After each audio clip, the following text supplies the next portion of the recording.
All right, so now we're going to do an example using two functions, and we're going to compose them, and we're going to show we're going to show that these are inverse functions of each other. So if we suspect that f and g here are inverse functions, then what we're going to do is to show that to be the case, we're going to compose them both ways and see if we get x out. Okay?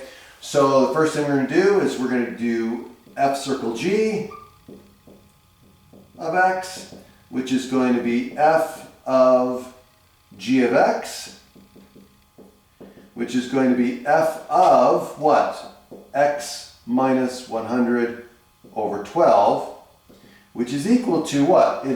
If we use the rule for f, this is going to be 100 plus 12 times whatever is in here. So that means x minus 100 over 12. So now at this point, now it's just simplifying. So let's just simplify this thing out. Well, the first thing we're going to do is the 12 here is going to cancel with the 12 that we're dividing by. So this is going to cancel. So we're going to end up with 100 plus x minus 100.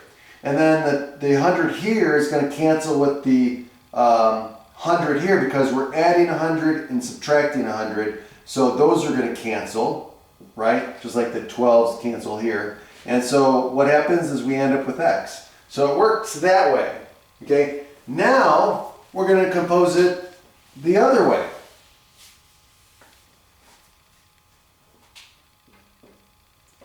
So now we're going to do g circle f of x, which is,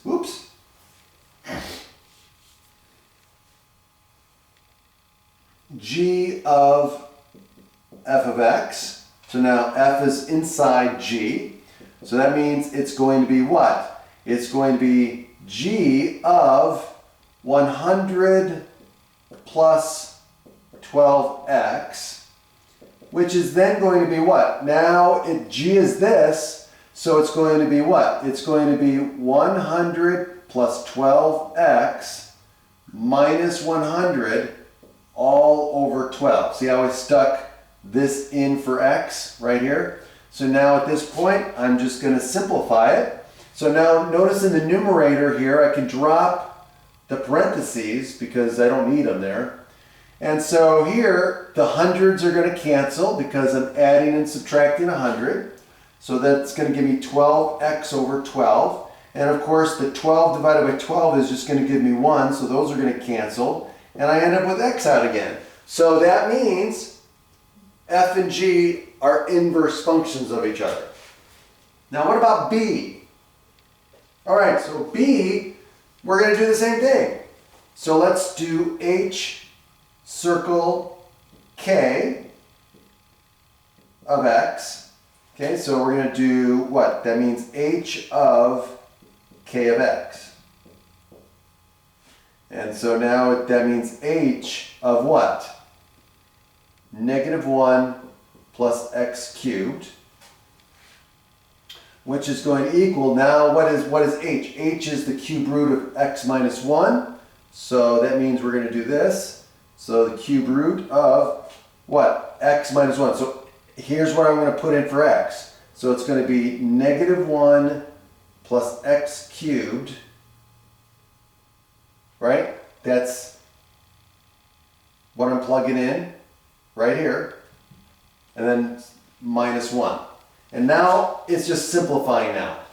So now what I can drop the parentheses here because I don't need them. Okay? And so now what happens here is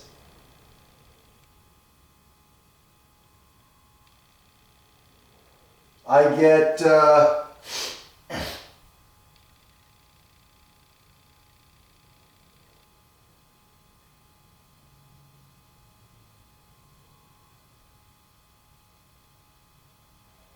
get negative 1 here, but then I get a negative 2 here.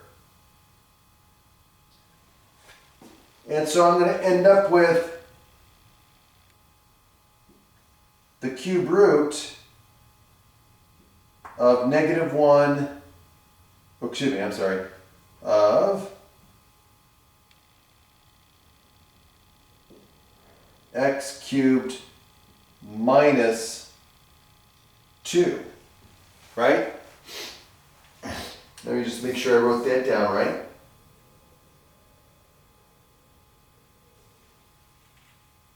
So in this case here, right away, there's no way I can get x out of here. This doesn't simplify any further. So guess what? This does not equal x, so therefore I'm done. This tells us that h and k are not inverses of each other.